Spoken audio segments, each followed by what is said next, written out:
99.9 The Fan. This is The Drive with Tim Donnelly. And joining us in studio, my co-host on the Pack Therapy podcast, Mike Glennon, former NC State quarterback, 10-year NFL veteran.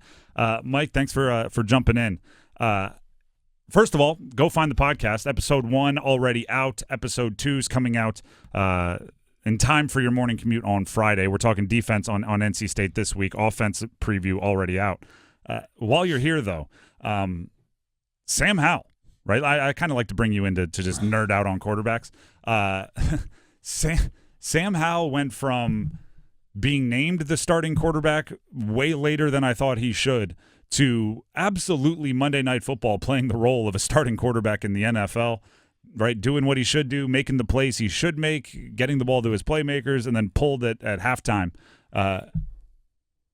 Is this everybody saying we overthought Sam Howell and maybe after his freshman and sophomore year at Carolina, everybody was right?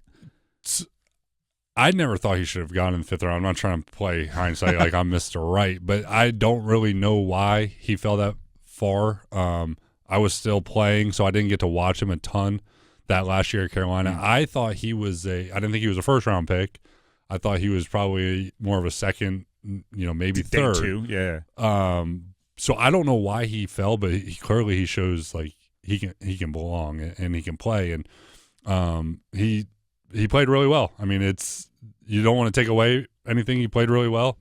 Same time, it is a preseason game, and it's different when it's live bullets. But his job was to play well in that preseason game, and he did. So don't want to overreact one way or the other because preseason is preseason.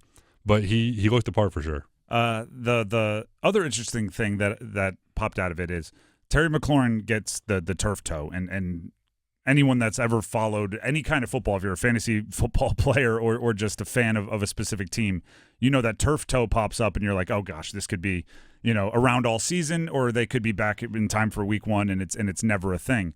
But he threw a touchdown to De'Ami Brown, which is a college teammate. It's this weird, I don't know if coaches are just figuring out that, like, hey, chemistry is important, and if you've played with somebody for a long time, it matters. But we're seeing Joe Burrow and Jamar Chase. We're seeing Jalen Hurts and Devontae Smith. We're seeing Tua and Jalen Waddle. We're seeing Trevor Lawrence and Travis Etienne. They like making these pairs. Is De'Ami Brown a guy who, by the way, was there freshman and sophomore year when everybody loved him, and then wasn't there the last year when everybody fell out? It was a touchdown to De'Ami Brown. I know it's a preseason game. I may be reaching here, but is De'Ami somebody that it's like, hey, Sam's like, I know that guy. We were in like the dorms together. I hear you out. I think chemistry is very important. I would have loved to play in the NFL with some of my college teammates, but I would also love to play with Jamar Chase, Devontae. Yeah. I mean, I think no matter who their quarterback, if Jamar Chase had anyone, I think should they be trading for Javonte Williams? should they be going to just put the band back together? So yeah, I mean, it could go away for helping him make the team, but I they can't go too far down that path. All those players that you mentioned are clearly very good receivers. Well, yes. I mean, by the way, I wasn't putting De'Ami Brown in that category. I'm not that ridiculous. But as far as just like, I think it's nice for that transition to the NFL to have a familiar face, right? Joe Burrow and Jamar Chase, they're both independently awesome, and they'd be successful anywhere. But Joe Burrow didn't have an on-ramp, right? No quarterback does anymore. If you play poor for your first 6 games as a starter, all of a sudden everybody's writing you off. I saw Chris Sims, and we talked about it on the show today. Chris Sims is worried about Bryce Young through 2 preseason games after he had Bryce Young is his number 2 quarterback in the draft a couple months ago. Like there's no leash to let guys work through any issues like there maybe once was. And I think that is where having a familiar, or just somebody you like, right, your hand signals, you already know them, and those sorts of things, the winks and nods, it could matter. And especially if Terry McLaurin's out, because obviously Terry is the guy you want out there. But if he misses some time early, Sam Howell's making his debut as a hopefully one day for him, franchise quarterback in the NFL without his number 1 wide receiver.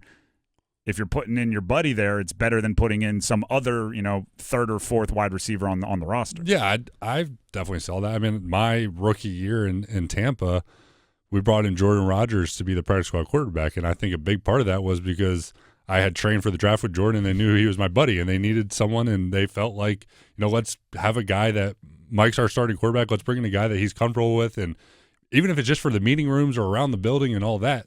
Now, what you're saying is a little different, the chemistry on the field, but it can lead to off the field. Maybe it allows Sam, if I don't know how good of friends they are, but if they're good friends, maybe it allows him to be himself more, or his comfortability, and like you said, when it leads to the on the field, there's definitely some of that they've done it before. He knows exactly how he runs a back shoulder or something that is a little, the timing might be off if you haven't worked with the guy a bunch. So with McLaurin going down, it might be a shot for him to get some reps out there. We're talking with Mike Glennon, former NC State quarterback, longtime NFL veteran, and by the way, the co-host along with myself on the Pack Therapy podcast. So if you want his thoughts on state football and everything Wolfpack, check that out everywhere podcasts can be found, including our YouTube page, 99.9 The Fan. Episode 1 out now. Episode 2 coming out just in a couple days here. It'll be ready for the weekend.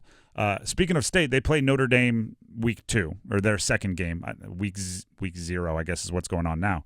But we have real college football this weekend, and one of them is going to be featuring Sam Hartman, who made his bones at Wake Forest.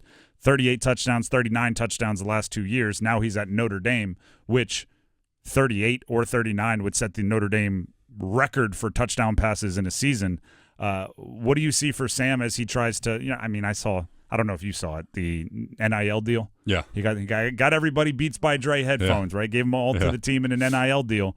As he tries to play the part of the Notre Dame quarterback, what are you looking at from him? Starting this weekend, by the way, in Dublin, Ireland against Navy. My biggest question for Sam Hartman is going to be, how does he transition from the offense that they ran at Wake Forest into a more pro-style system at Notre Dame? I mean, it's different. He's not going to have that whole slow mesh anymore. It from what I heard in the spring is it was taking a little while for him to adjust, and then he kind of got the hang of it. But going from one, I wouldn't say polar opposites. It's still football. It's still similar concepts, but I'm sure he's doing a lot more with protection and more of these NFL type pass concepts. It's going to be different for him, and I think that's part of the reason the money talks, but I think that's part of the reason why he probably wanted to go there, is to show that he can run an NFL system. So that's the biggest thing I'm going to be looking for, is how does he work? The timing's different. That slow mesh, everything's kind of happening after the play, where now it might be more rhythm, and to see how he transitions into that more pro-style offense. And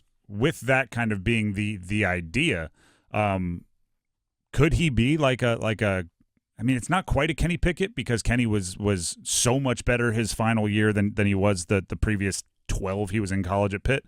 Could this be a guy that rises up draft boards late? I mean, we know, and we're going to see him this weekend, Caleb Williams and Drake May, and the top of the top is pretty – it's going to be tough to knock either of those guys off, but could a guy like Hartman climb into that next tier? Physically, he's going to be limited compared to some of those guys. He just doesn't have the same arm that they have, but he does kind of have that competitor – just finding a way of making a play. And you see guys like that, playing the NFL for a long time. I mean, like Sam Howell in a way, where he doesn't have all the measurables, but he just has to find a way to get it done. Gardner Minshew, Bailey Zappi, I think he might be more in kind of that category of a he might get a shot at some point, and he might prove that he can do it. He's got a ton of reps. You know how I feel about having a ton of he's done it a lot. So when he gets a shot at the next level, it won't be the first time doing it, but physically he's not going to be able to catch guys like Drake May or Caleb Williams. By the way, you heard him say how much he loves reps. So everybody on this show that just hears me say snaps, reps, snaps, reps, get your number one, the reps, name your starter early so you can get him the reps. I'm not the only one that is a big believer in that being important for quarterbacks. Mike, appreciate you. For stopping in as always. And one more time, everybody, go check out the Pack Therapy podcast if you're a fan of NC State football. It's myself, it's Mike. You can find it everywhere podcasts can be found, and as well as our YouTube page. And we're previewing the defense this week. Next week, we're previewing the UConn game, which will open the season for State. It's all on the Pack Therapy podcast. Back with more of The Drive coming up in just a few minutes after this.